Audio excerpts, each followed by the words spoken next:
saya nggak bisa kayaknya dapetin beasiswa. Kan banyak banget ya, ada KIPK, tadi Jarum, mungkin BCA dan lain sebagainya, beasiswa pemerintah, beasiswa swasta. Nah, jadi nggak ngerasain gimana kita mau ikut ekstrakurikuler, maaf ya guys ya, sorry. Beasiswa itu akan menghentikan peluang kerja. 1, 2, 3.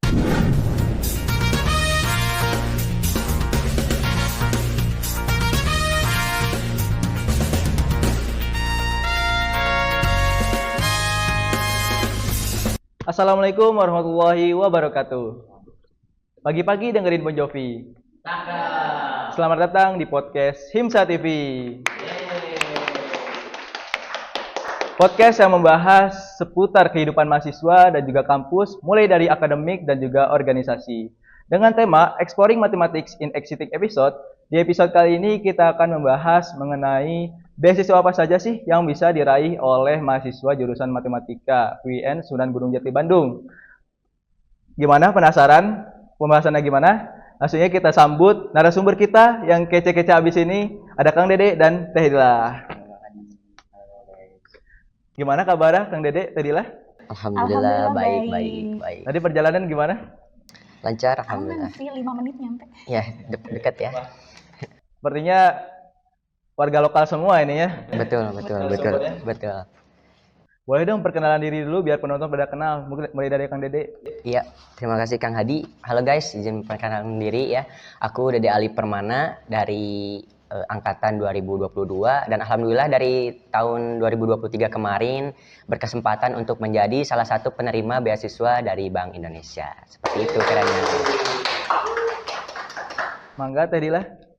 Oke, halo semuanya. Perkenalkan aku Fadila Putri Sutiani. Aku dari Matematika angkatan 2021 dan dari tahun kemarin aku berkesempatan untuk menerima Jarum Beasiswa Plus dari Jarum Foundation.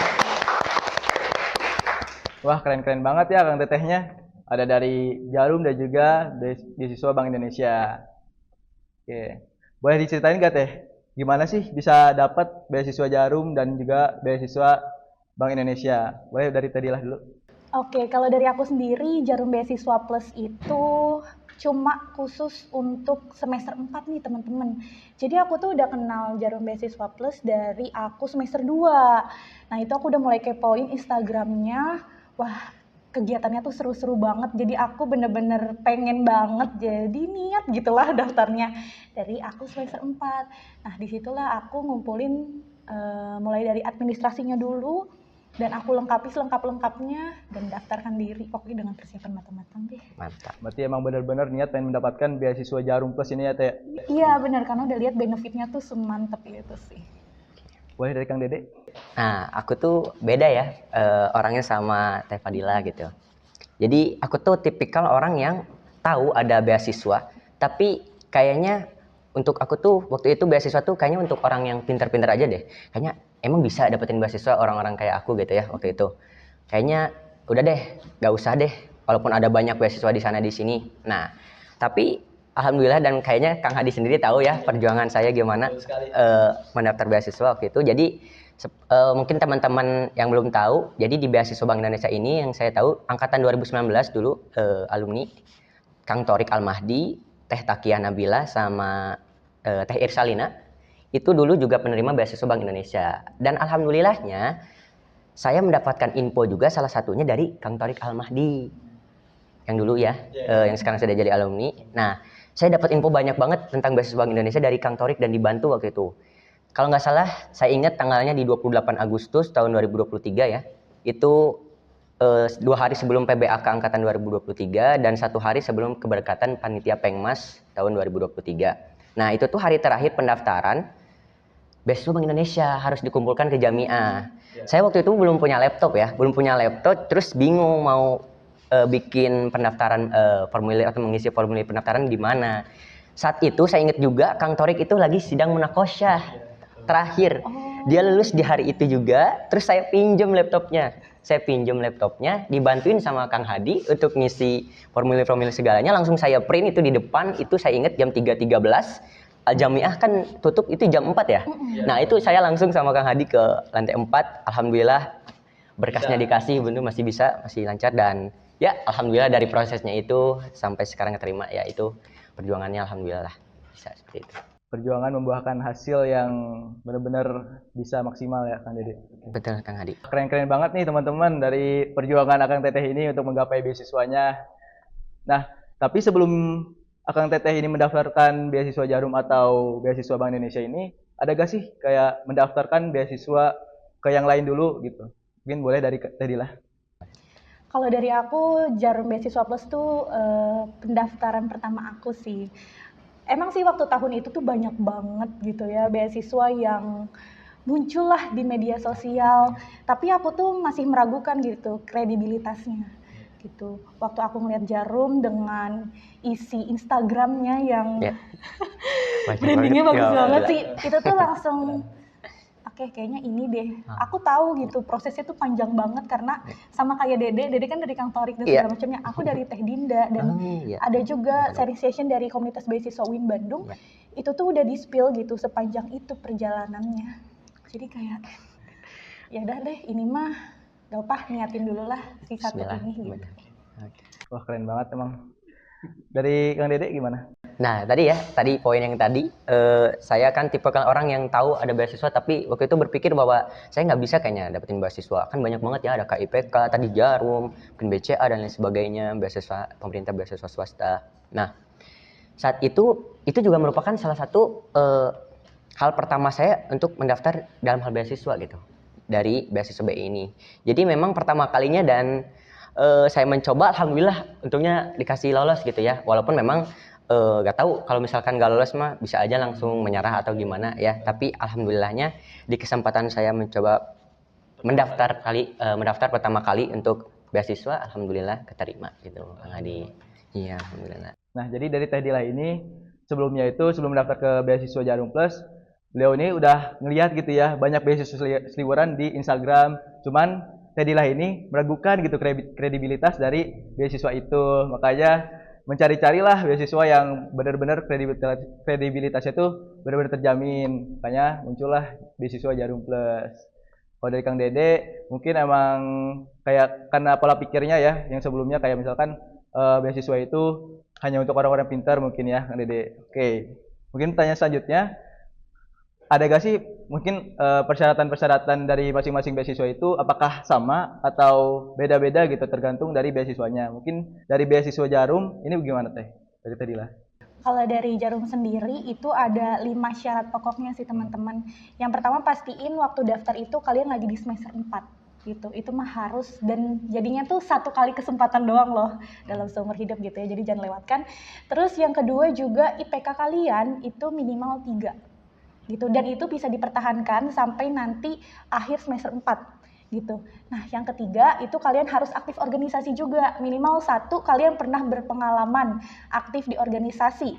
Kalau nggak organisasinya itu juga bisa kepanitiaan gitu teman-teman. Nah, itu tuh benar-benar di note banget. Jadi Jarum tuh karena beasiswa prestasi gitu ya, tapi kita juga melihat keaktifan dari organisasinya, karena kita mencarinya itu pemimpin masa depan gitu. Itu tujuannya, pemimpin masa depan yang memiliki visi gitu. Jadi sangat-sangat penting, dan kalau nggak ada sama sekali itu bisa langsung ke out by system gitu. Terus yang keempat, kita juga tidak menerima beasiswa lain gitu. Itu tuh dibuktikan nanti dia pakai surat dari fakultas. Dan yang terakhir adalah ini yang paling penting juga, kampus kita harus bermitra dengan Jarum Beasiswa Plus gitu. Untungnya aku sangat-sangat bersyukur banget UIN Bandung itu Bisa bermitra ya. bermitra. Keren banget emang UIN Bandungnya Teh sekarang mah. Alhamdulillah, alhamdulillah. Kalau dari beasiswa Bank Indonesia gimana Kang Dede?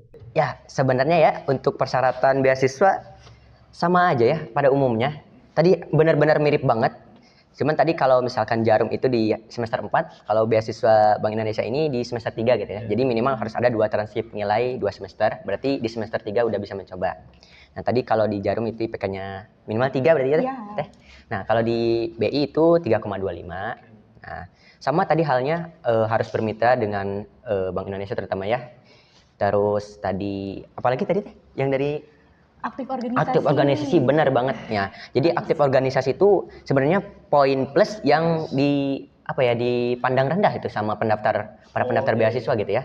Padahal itu benar-benar penting gitu. Tinggal cantumin aja misalkan dulu berorganisasi di mana, kontribusinya apa di organisasinya. Nah, tapi ada 2 hal lagi kalau di BI, untuk pendaftar beasiswa BI ya. Yang penting itu CV sama motivasi letter, surat motivation letter gitu ya. Nah, itu yang benar-benar mungkin dinilai juga sama pihak penerimanya ya, dari CV dan motivation letter gitu. Seperti itu kiranya Kang Adi. Nah, itu teman-teman persyaratan yang mungkin bisa teman-teman persiapkan nih dari sekarang jika teman-teman ingin mendaftarkan beasiswa gitu ya. Nah, tadi aku sempat kayak ternotis gitu ya, yang persyaratan kayak harus aktif organisasi gitu ya. Nah, dari Kang Teteh ini pengalaman organisasi atau mungkin kepanitiaan itu kayak gimana? Dari Kang Dede boleh? Oke, boleh. Terima kasih. Tapi saya itu sebenarnya baru orang-orang menjadi orang yang organisatoris itu kayaknya di SMA ke kuliah gitu ya. Walaupun di SMA kita tahu sendiri saya angkatan 22 yang dimana kita mengalami pandemi COVID gitu ya. Jadi dari kelas 1 SMA loncat ke kelas 2 SMA, kelas 3. Jadi kelas 2-nya full. Kelas 3-nya itu hybrid gitu ya. Nah, jadi nggak ngerasain gimana kita mau ikut ekstrakurikuler, maaf ya guys ya. Sorry. Ekstrakurikuler. Nah, terus sama misalkan OSIS dan lain sebagainya gitu ya. Makanya waktu itu saya aktif untungnya di organisasi di rumah, Ikatan Keluarga Remaja Masjid. IKRAM ya disingkatnya. Nah, di situ saya aktif, alhamdulillah ya. Walaupun itu zaman PBB gitu ya. PBB Perserikatan Bangsa-Bangsa dong ya. PSBB ya tetap harus aktif gitu ya di lingkungan masjid gitu ya. Nah, saya di situ mulai benar-benar aktif, lalu pas masuk kuliah dan gara-gara ikut matriks nih guys ya. Ikut matriks nih. Matriks itu penting banget. Matriks penting banget. Penting guys. Walaupun mungkin manfaatnya belum kerasa sama teman-teman di hari itu atau setelahnya. Nah, kerasa banget gitu sekarang, oh ternyata ini ya. Ini hal yang bisa membuat kita membangun relasi, bagaimana berbicara di depan orang lain, bagaimana caranya untuk berpikir kritis gitu ya di dalam menanggapi atau melewati banyak hal gitu ya. Dari situlah saya ikut organisasi. Jadi saya juga sekarang alhamdulillah menjadi bagian dari anggota Himatika Science sebagai anggota Departemen Pengembangan Akademik. Jadi alhamdulillah dari situ saya ikut organisasi, terus ikut kegiatan-kegiatan, program kerja, benar kepanitiaan dan sebagainya. Alhamdulillah dari situ. Gitu kiranya. Jadi Kang Dede ini baru mulai banyak ikut organisasi setelah SMA mungkin ya. Betul. Okay. Ya. Kalau dari Teh Dilah gimana nih, Teh? Kalau dari aku sendiri, pas SMP tuh sebenarnya aku ikut, kalau dulu kan wajib gitu ya ekstrakurikuler Iya, ya. iya, Nah, iya, dulu aku ikut KIR, tapi ya lebih ke ilmiah-ilmiah gitu Iya, ya sih, kayak bukan eskul gitu ya. Iya. Nah, baru aku mulai dari SMA, aku ikut OSIS, aku ikut Pramuka, aku ikut Forum OSIS Jawa Barat gitu ya. Wah, itu kehidupan SMA aku emang paling padat-padat ya sih, dari berangkat pagi pulang malam gitu ya. Dan itu seru banget karena belum terrebut sama COVID, alhamdulillahnya gitu ya. Nah, itu mulai dari situ terbentuklah diriku bisa sampai kayak sekarang gitu ya. Nah, terus aku lanjut lagi waktu kuliah ikut Himatika Science dan benar-benar belajar banyak sih dari Himatika Science gitu ya. Dan aku juga sempat beberapa ikut UKM gitu. Tapi inti dari organisasi aku pas kuliah sih lebih ke Himatika Science sih. Terutama PAO. Wais, tiga periode ya Teh ya. Keren banget nih. Nah, itu teman-teman pengalaman organisasi Akang Tetehnya ini mungkin bisa dicontoh ya untuk teman-teman semua yang ingin mendaftarkan beasiswa biar mungkin peluang lulusnya lebih gede gitu karena Akang Teteh ini udah terbukti lulus gitu ya. Mungkin untuk pertanyaan selanjutnya nih Akang Teteh, kan untuk persyaratan dari mendaftarkan beasiswa itu biasanya ada melampirkan surat keterangan tidak mampu nih. Namun pada kenyataannya kan seperti saya misalkan keluarga menengah, jadi untuk surat keterangan tidak mampu ini tidak bisa diajukan gitu. Nah, dari Akang Teteh ini apakah dari beasiswa Bank Indonesia ataupun dari Jarum Plus ini harus melampirkan juga untuk beasiswa keterangan tidak mampu atau tidak? Mungkin dari Kang Dede boleh? Ya.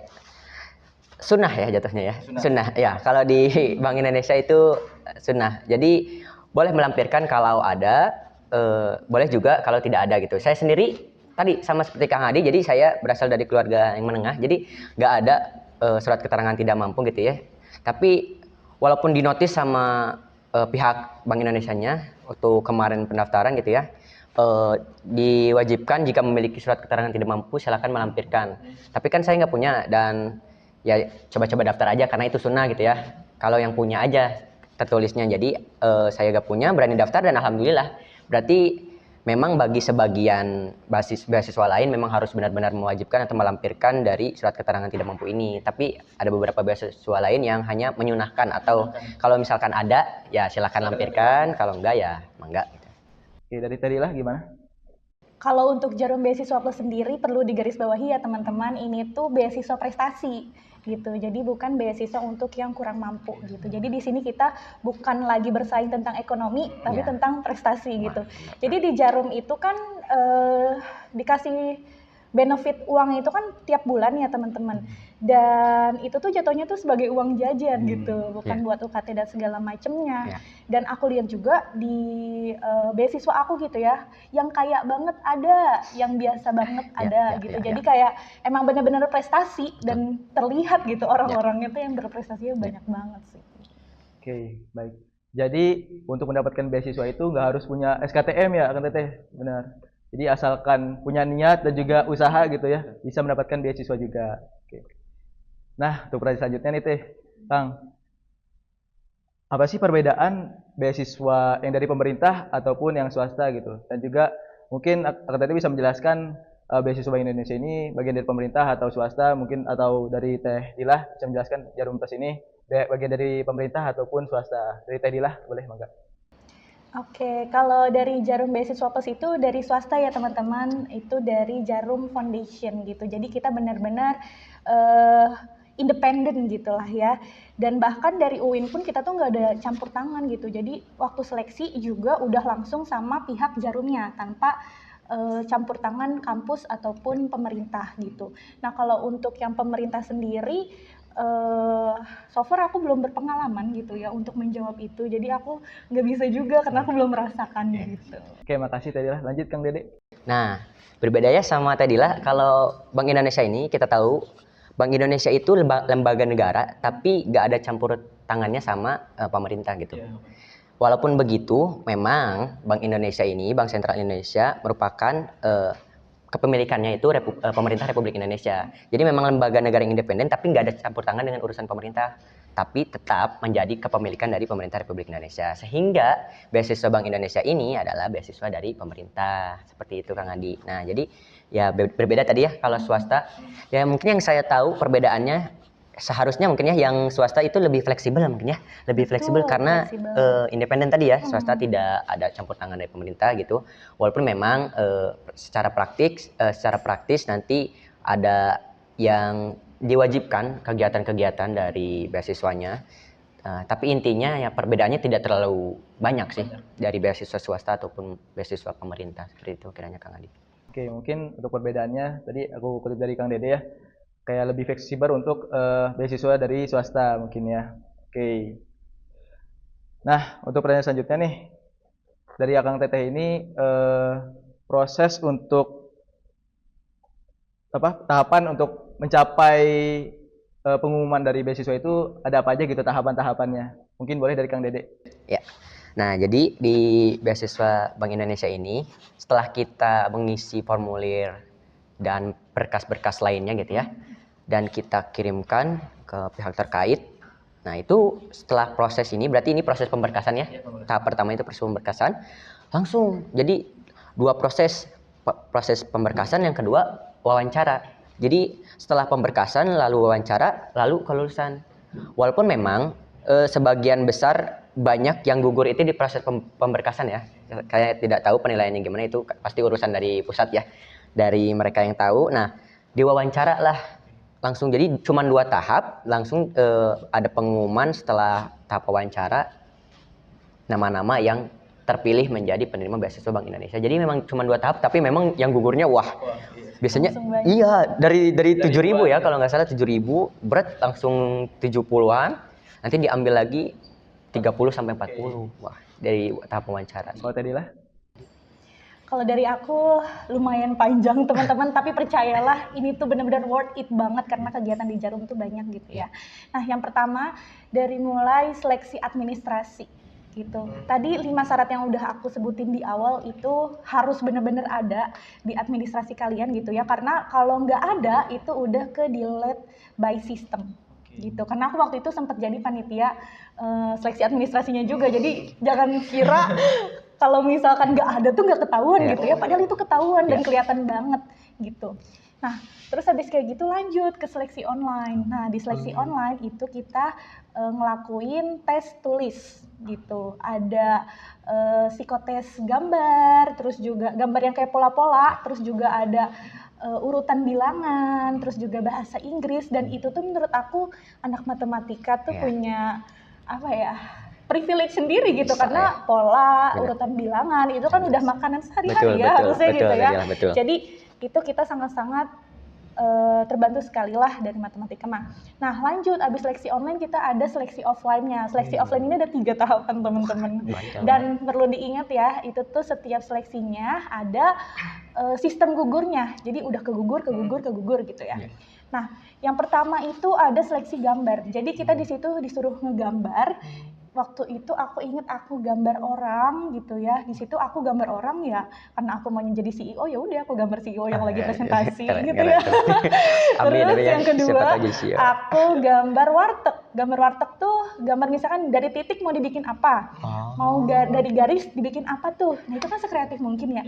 Dan pastikan ya teman-teman jangan ngambil gambar yang ada di Google gitu. Karena kan ya sebanyak orang itu satu aula gede itu penuh banget, dan masa nggak ada sih yang ngelihat dari Google gitu. Jadi kita harus be kreatif gitu lah. Terus baru yang terakhir kita ada GAT. Inilah aku tuh sampai di fase yang kayak nggak keterima juga nggak apa-apa gitu. Soalnya pas GAT tuh seru banget, seru parah, karena kita disuruh main game gitu. Disuruh main game, dibentuk kelompok dari berbagai universitas gitu ya. Jadi aku udah langsung punya relasi di situ. Dan dilihat bagaimana aku bersikap ketika lagi di kelompok gitu. Apakah aku orang yang inisiatif, mau ngambil peranan atau enggak. Terus juga kan itu karena permainan strategi, apakah aku orang yang berstrategi gitu ya. Nah itu tuh semuanya dites. Nah abis itu barulah yang terakhir aku ada di sesi wawancara gitu. Final destination. Itu benar-benar kayak terakhir banget ada sesi wawancara, dan aku harap sih kalau apapun sesi wawancara yang kalian ikutin itu pastiin deh kalian kenalin dulu diri kalian, baru nanti kalian bisa nunjukin nih potensi apa sih yang kamu punya gitu ya, karena kalian udah kenalin diri kalian sendiri. Betul. Ada pengumuman. Panjang itu ya. Lumayan panjang ya. Dari Maret sampai Oktober. Wow, berapa bulan itu teh? 7 bulan ya? Wah. Iya. Kurang lebih. Wah, keren tadi. Tadi wawancara itu kayak benar-benar harus dipersiapkan ya kayak mengenali diri gitu. Kayak persiapkan materi-materi atau pertanyaan-pertanyaan yang bakal ditanyakan gitu ya. Oke. Untuk selanjutnya teh setelah mendapatkan beasiswa atau setelah diumumkan menjadi penerima beasiswa, apakah Akang Teteh ini mempunyai tanggung jawab sebagai, atau apa saja sih tanggung jawab sebagai penerima beasiswa gitu? Boleh dari Kang Dede. Ya, tanggung jawab sebagai penerima beasiswa ya. Nah, sebelum kita menjadi penerima beasiswa tersebut, terutama Bank Indonesia, itu ada juga berkas komitmen gitu. Komitmen saat kita nanti menjadi penerima beasiswa. Pasti ya, kebanyakan untuk pendaftaran kepanitiaan dan lain sebagainya pun ada suatu komitmen tanggung jawab kita di mana nanti kita menjadi bagian dari kepanitiaan atau beasiswa itu gitu ya. Pasti harus aktif, nanti saat di sana harus berperan aktif ya pasti ya. Tadi dituntut untuk memang aktif sebenarnya. Sebenarnya itu doang sih sebenarnya ya. Karena selainnya kalau tanggung jawab ya kita tahu sendiri ya sebagai mahasiswa pasti ada fungsi mahasiswa agent of change, frontliner khususnya di Gen B ini di beasiswa Bank Indonesia. Nah, kita itu selain sebagai mahasiswa agent of change sebagai juga frontliner dari Bank Indonesia. Jadi info-info dari Bank Indonesia yang ada dari pusat itu kita coba untuk kasih tahu dan sebarluasan ke masyarakat umum gitu. Karena memang masih banyak masyarakat yang belum tahu gitu terkait kebijakan-kebijakan, tugas-tugas dan fungsi atau fungsi dan pokok dari Bank Sentral Indonesia itu sendiri.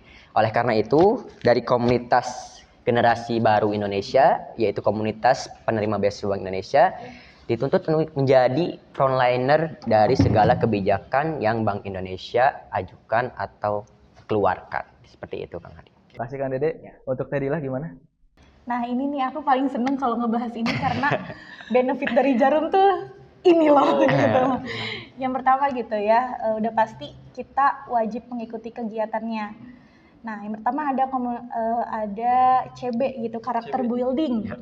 Di situ kita tinggal di zona tempur selama 3 atau 5 hari gitu ya. Itu tuh kita dilatih untuk ya kayak angkatan militer gitu teman-teman. Jadi di situ kita tidur di barak 1000 bintang. Barak 1000 bintang. Karena langsung bintangnya bintang asli gitu. Berarti tanah luas ya teh. Oh iya iya. Nah, itu kan karena itu rangkaian yang pertama, jadi kalau nggak ikut itu kalian otomatis gugur. Langsung terputus lah. Nah, jadi penerima beasiswa Jarum Plus. Nah, lanjut dari situ kita diterbangkan lah ke Jogja gitu ya. Kalau tadi di Bandung, kita diterbangkan ke Jogja. Nah, di Jogja itu kita dapetin pelatihan kepemimpinan gitu. Ada leadership development. Ya, development. Nah, di situ kita dilatih benar-benar bagaimana sih cara public speaking, cara presentasi, cara menulis esai.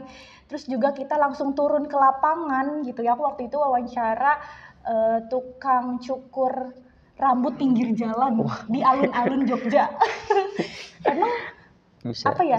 Dulu tuh argumennya gini, emang yang kayak gini nggak ngerusak keindahan si kotanya ya. Padahal itu keunikannya kan. Nah, kita disuruh memperkuat argumen itu dan kita langsung presentasi. Nah, Jarum tuh kalau misalkan ngadain challenge-challenge kayak gitu udah pasti ada hadiahnya ya teman-teman gitu. Ada best speaker, ada group presentation terbaik gitu ya, dan hadiahnya juga gede gitu. Nah, habis kayak gitu juga nih, nanti nih aku tanggal 6 sampai 13 November aku bakal graduation. Udah terakhir ya. Akhirnya terakhir. Iya. Itu akan ada national building. Di situ aku diajak jalan-jalan lah di Semarang. Terus nanti akan menampilkan penampilan seangkatan Jarum se-Indonesia gitu. Ada 500-an gitu, 500-an orang untuk tampil di depan para rektor dari setiap universitas dan lembaga-lembaga yang bekerjasama dengan Jarum. Itu pelatihan-pelatihannya tuh. Nah, karena kita udah dilatih, kita harus ngasih feedback dong ke mereka gitu ya. Betul. Yang pertama ada kompetisi challenge. Kalau buat tahun ini itu ada essay contest. Itu tadinya pertandingannya itu dari regional dulu, misalkan aku regional Bandung, terus nanti baru naik ke nasional, itu dipertandingkan dan yang menang itu bisa sampai dapat 40 juta, yang juara satunya, juara duanya bisa 30 juta dan 20 juta gitu. Jadi emang kalau perlombaan tuh enggak setengah-setengah si Jarum ngasih uangnya gitu. Terus juga yang kedua, salah satu yang aku ikutin gitu ya, itu ada community empowerment. Di situ kita tuh diajak untuk ngebuat project bersama orang-orang di sekitar kita gitu. Nah, kalau aku sekarang lagi ngejalanin project pengembangan madu di Desa Cibodas, Kota Waringin gitu. Gimana sih madu ini nih? Dari yang cuma bernilai 50.000 bisa lebih gitu ya, bisa 100.000 bahkan atau bahkan bisa ditampilkan gitu di pameran-pameran UMKM gitu. Nah, dan yang terakhir baru aja pengumumannya kemarin ada International Exposure. Itu tuh kayak MUN gitu ya teman-teman. Jadi kita delegasi dari tiap negara untuk hadir kalau sekarang di London gitu. Dan itu butuh TOEFL ya teman-teman, TOEFL ataupun IELTS gitu. Gitu sih. Jadi itu yang bikin panjang ya. Oke. Jadi teman-teman kalau misalkan udah mendapatkan beasiswa, teman-teman tuh punya tanggung jawab gitu. Gak lepas tanggung jawab, gak hanya menerima uang dari si penyedia beasiswanya gitu. Jadi teman-teman punya tanggung jawab. Nah, dari tanggung jawab itu juga teman-teman bisa mendapatkan benefit juga gitu ya. Benefitnya juga banyak, bisa mengembangkan soft skill dan juga hard skillnya ya Kang Teteh ya. Oke.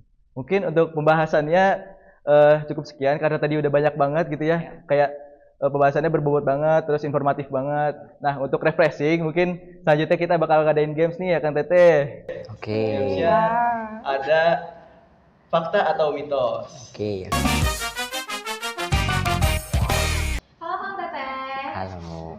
Kali ini kita akan masuk ke sesi games ya. Untuk sesi games ini itu namanya fakta atau mitos. Kami dari tim kreatif akan menyampaikan beberapa pertanyaan nih. Lalu nanti Kang Teteh akan menjawab apakah jawabannya fakta atau mitos. Untuk teknis menjawabnya, kami akan hitung sampai hitungan ketiga. Lalu Kang Teteh akan menjawabnya secara bersamaan. Bagaimana? Siap? Siap. Oke. Pertanyaan pertama. beasiswa itu hanyalah orang-orang pintar? 1, 2, 3. Mitos. Kenapa Kang Dede bisa mitos? Oke, saya itu percaya pada keberuntungan itu. Keberuntungan itu pada dasarnya bisa diciptakan, yaitu ketika kesempatan bertemu dengan kemampuan. Kesempatan bisa dicari, kemampuan bisa diasah. Jadi itu jawabannya tidak. Ya harus punya IPK bagus. Betul. Pertanyaan yang kedua, fakta atau mitos? Beasiswa tidak selalu menutupi semua biaya pendidikan. 1, 2, 3. Fakta. Nah, bisa fakta tadi lah. Karena kalau dari Jarum Beasiswa Plus aja itu cuma ngasihnya buat sebulan dapat 1 juta selama 1 tahun gitu, dan itu bukan biaya UKT. Next, pertanyaan ketiga, fakta atau mitos? Beasiswa itu akan menghentikan peluang kerja. 1, 2, 3. Mitos. Nah, bisa mitos Kang Dede. Udah jelas ya, tadi banyak banget kegiatan yang diadain sama pihak beasiswanya, terutama di Genbi sendiri dari Bank Indonesia pasti diajarkan banyak seminar-seminar, terutama terkait ke Bank Sentralan, Bank Indonesia itu sendiri, soft skill, hard skill, tadi yang udah dijelaskan juga banyak dari beasiswa Jarum. Itu gak mungkin menutup kita peluang kerja, malah menambah peluang kerja kita di masa depan. Seperti itu. Lanjut, pertanyaan yang keempat, fakta atau mitos? Yang berhak mendapatkan beasiswa itu hanya mereka yang tidak mampu secara finansial. 1, 2, 3. Mitos. Ya, kenapa tadi lah? Ya, karena kan tadi udah aku mention juga gitu ya, kalau Jarum Beasiswa Plus itu beasiswa prestasi gitu, dan dari Dede pun tadi juga kan nggak mewajibkan gitu untuk betul. SKTM gitu. Next, pertanyaan yang kelima, fakta atau mitos? Beasiswa itu hanya untuk mereka-mereka yang aktif di organisasi. 1, 2, 3. Mitos. Aduh, kenapa tuh? Ini kok siapa Kang Adi? Ke Kang Dede boleh? Ya, ini kayaknya diulang-ulang ya. Jadi intinya tadi saya percayanya bahwa ini keberuntungan gitu. Keberuntungan itu bisa diciptakan, bahwa ketika kesempatan bertemu dengan kemampuan gitu. Saya percaya kepada itu. Jadi tadi orang-orang yang pintar saja, tadi orang-orang yang aktif berorganisasi, mungkin ketika disatukan, jadi walaupun ada orang yang tidak aktif berorganisasi dan tidak pintar, tapi dia punya sisi positif atau sisi lain yang bisa diunggulkan, tidak menutup kemungkinan dia bisa untuk masuk dan menjadi penerima beasiswa gitu. Oke. Ya, itu tadi itu pertanyaan terakhir. Oke. Gamesnya sudah selesai. Terima kasih Oke. kepada Kang Teteh. Siap, terima kasih juga. Gimana Kang Teteh gamesnya? Seru nggak? Seru. Fakta mitosnya ya. Tiba-tiba. Mitos atau fakta? Iya, boleh. Bagus. Oke, karena agak sih kalau coaching statement nih dari Kang Teteh, boleh dari Teddy lah dulu. Oke, kalau dari aku sendiri, aku tuh dulu emang ngeliat banyak banget ya teman-teman beasiswa yang seliweran gitu ya di Instagram. Selain aku nggak percaya kredibilitasnya juga, di situ ada juga rasa takut untuk mencoba, karena ngeliat dari likes-nya, dari jumlah komentarnya aja tuh udah puluhan ribu gitu ya, dan itu tuh langsung kayak kayaknya kalau dicoba juga cuma nyape-nyapein aja, mungkin nggak keterima juga gitu ya. Tapi pas masuk Jarum Beasiswa Plus tuh aku cuma modal keberanian gitu, berani untuk mencoba, dan kayaknya aku akan nyesel banget sih kalau aku nggak milih untuk nyoba pada saat itu juga gitu. Karena pas aku lihat juga gitu ya, jumlah pendaftarnya itu bahkan banyak banget, bahkan dari UIN aja tuh ada 6 ribuan gitu ya, dan yang keterima tuh cuma 4 gitu. Jadi ternyata aku bisa gitu, dan aku untungnya di situ aku berani mencoba. Jadi teman-teman juga jangan pernah takut untuk mencoba, karena kalau bukan mencobanya sekarang mau kapan gitu ya, gitu paling. Dari Kang Dede closing statement-nya. Wah, mirip banget ya. Saya suka quotes dari pendiri Amazon, Jeff Bezos. Ketika saya gagal, saya tidak akan menyesalinya. Satu hal yang mungkin saya sesali adalah ketika saya tidak pernah mencobanya. Tadi benar banget kata Tedila, jangan pernah menyerah untuk mencoba. Ketika saya bisa, pasti teman-teman juga bisa. Banyak sekali kesempatan di luar sana, tinggal teman-teman manfaatkan dengan kemampuan yang teman-teman miliki. Kesempatan bisa ditemukan, bisa dicari, dan kemampuan bisa terus diasah. Begitu kan? Oke, makasih Kang Teteh untuk partisipasi. Keren-keren ya closing statement-nya. Oke, gitu teman-teman, untuk pembahasan kali ini insya Allah bermanfaat gitu ya buat teman-teman semua yang ingin mendaftarkan diri sebagai penerima beasiswa. Nah, Aku juga ada satu quotes nih, Kak Teteh. Guys. Ini juga dari Bang Hadi. salah satu brand. Ini quotesnya pendek doang sih. Apa? Just do it. Lakukan aja ya. Jangan Teman-teman. kebanyakan mikir gitu. Jadi Lakukan lakukanlah aja. gitu. Ya, Jadi, ya. Just do it. Mungkin Just itu do it, dari saya. Sekian untuk pembahasan kali ini. Sampai jumpa di episode berikutnya. Wassalamualaikum warahmatullahi wabarakatuh. Waalaikumsalam warahmatullahi wabarakatuh.